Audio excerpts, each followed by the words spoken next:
Voilà, shalom, shalom. Shalom à tous nos abonnés. Ravi de vous retrouver aujourd'hui encore avec un nouveau numéro. Dieu bénisse le Burkina Faso. Dieu redonne la paix à notre chère patrie. Dieu protège notre nation. Qu'il continue de combattre pour le Burkina Faso. Nous vous saluons dans le précieux nom de Jésus-Christ de Nazareth, l'unique et le véritable sauveur du monde entier et de toutes les religions. Alléluia. Alors, aujourd'hui, nous venons à vous pour continuer notre comparaison des deux dieux, l'Éternel de la Bible et Allah du Coran, n'est-ce pas? Alors, dans notre numéro précédent, nous avons dit que pour savoir que la Bible et le Coran n'ont pas le même inspirateur ou le même auteur ou le même Dieu, il faut tout simplement les comparer, n'est-ce pas? Alors, si vous les comparez, facilement vous allez savoir qu'ils ne sont pas les mêmes. La Bible et le Coran n'ont pas le même auteur, n'ont pas le même inspirateur, n'ont pas le même Dieu. Alléluia. D'accord? Nous continuons dans cette volée et nous allons aujourd'hui révéler deux différences entre l'Éternel, le Dieu de la Bible, créateur des cieux et de la terre, et aussi Allah du Coran. Allah du Coran. On va les comparer encore aujourd'hui, n'est-ce pas? Alors, la sourate 112, le verset 13, nous montre que Allah n'a jamais engendré, n'a pas été engendré non plus. Donc vous voyez, donc Allah est révélé ici comme celui qui n'a jamais engendré et qui n'a pas été engendré. Vous voyez? Alors, et si vous lisez le même Coran, vous allez voir la sourate 6, le verset 101. Il dit là-bas, créateur du ciel et de la terre, comment aura-t-il un enfant quand il n'a pas de compagne? C'est lui qui a tout créé et il est omniscient.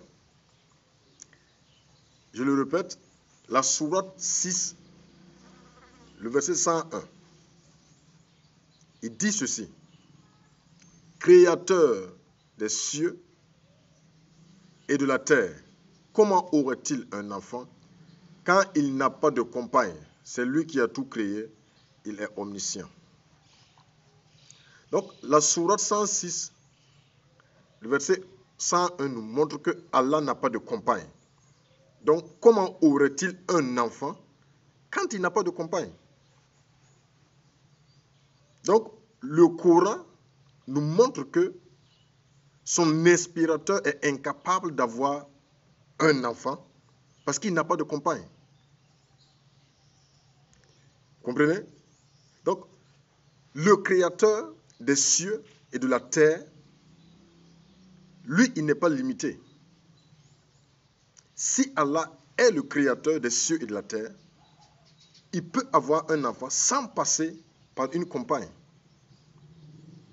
Vous voyez? Alors, Luc 1, le verset 37 nous dit que rien n'est impossible à Dieu. Dieu peut avoir un enfant sans passer par une femme. Donc, j'aimerais poser cette question à mes amis et à mes frères musulmans.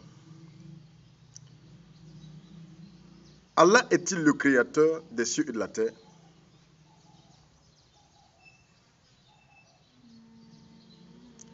Allah est-il le créateur des cieux et de la terre? Ça, c'est ma première question. S'il est le créateur des cieux et de la terre, pourquoi est-il limité comme l'être humain?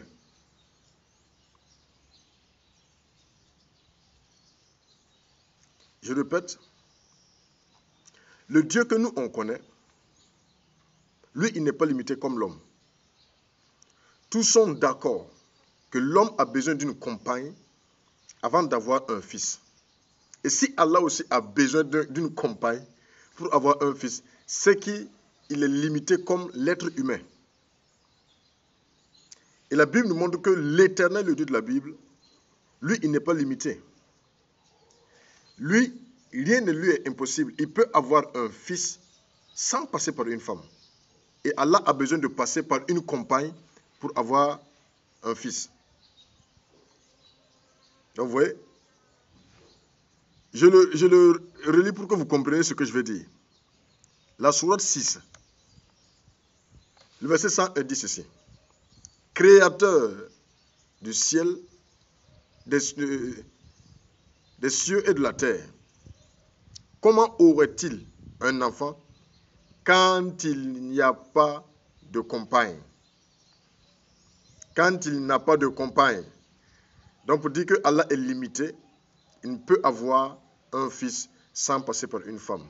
C'est qui n'est pas le créateur des cieux et de la terre. L'Éternel, le Dieu de la Bible, peut avoir un enfant sans passer par une femme. Voilà pourquoi lui-même, il va dire que rien n'est impossible à Dieu. Vous voyez? Donc, ça c'est la première différence entre Allah et l'Éternel. Vous voyez? Alors, la deuxième différence que nous allons vous révéler aujourd'hui,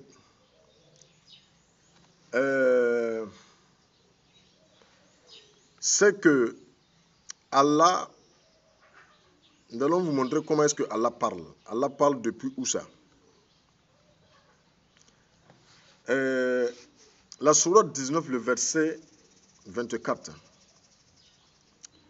Ici, il est question de l'histoire de Marie et de l'accouchement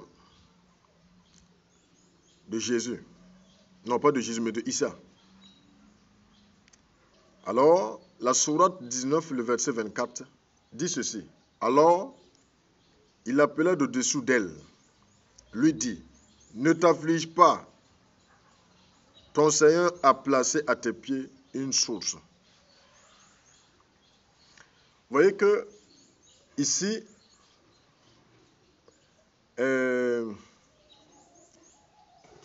Marie était à terme de sa grossesse et elle était en train de s'affliger. Et le Coran dit ici, alors il l'appela d'au-dessous d'elle. Allah appela Marie au-dessous, en bas d'elle. Et lui dit, ne t'afflige pas, car ton Seigneur a placé à tes pieds une source. Allah du Coran parle au-dessous des hommes. C'est ce que le Coran nous montre. Vous savez, il est facile de dire un mensonge et il est difficile de le soutenir. Bon, ceux-là qui sont là dans les commentaires, qui amènent des questions ou des affirmations, que non, c'est la même personne, c'est la même personne. Alors, montrez-moi, en fait, moi je ne parle pas en l'air. Montrez-moi des preuves coraniques et bibliques qui montrent que Allah du Coran et l'Éternel de la Bible sont les mêmes. Je veux seulement 2 preuves bibliques et coraniques qui prouvent que les deux sont les mêmes. 2 preuves coraniques et 2 preuves bibliques qui prouvent que Allah du Coran et l'Éternel de la Bible sont les mêmes personnes. Donc, vous voyez, aujourd'hui, je suis en train de vous montrer deux différences. La sourate 19, le verset 24, dit que Allah a appelé Marie au-dessous d'elle, en bas d'elle. Ce que ça veut dire. Et si vous lisez le Nouveau Testament, et même dans l'Ancien Testament, l'Éternel, le Dieu de la Bible, ne parle jamais au-dessous des hommes.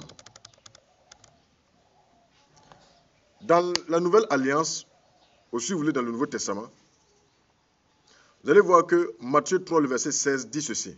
Quand Jésus fut baptisé d'eau, le ciel s'ouvrit et une voix se fit entendre depuis le ciel. Donc vous voyez, donc voici deux différences. Matthieu 3, 16 à 17 nous montre que l'Éternel parle depuis les cieux. Tandis que la sourate 19, le verset 16, non, sourate 19, pardon, la sourate 19, le verset 24, nous montre que Allah parle au-dessous de Marie. Ici, Matthieu 3, verset 16 à 17 nous montre que l'Éternel parle depuis les cieux. Donc vous voyez que les deux sont différents. Lui, il parle en bas. L'autre parle en haut. L'un est en bas. L'autre est en haut. Comment est-ce que vous voulez que ce soit la même personne?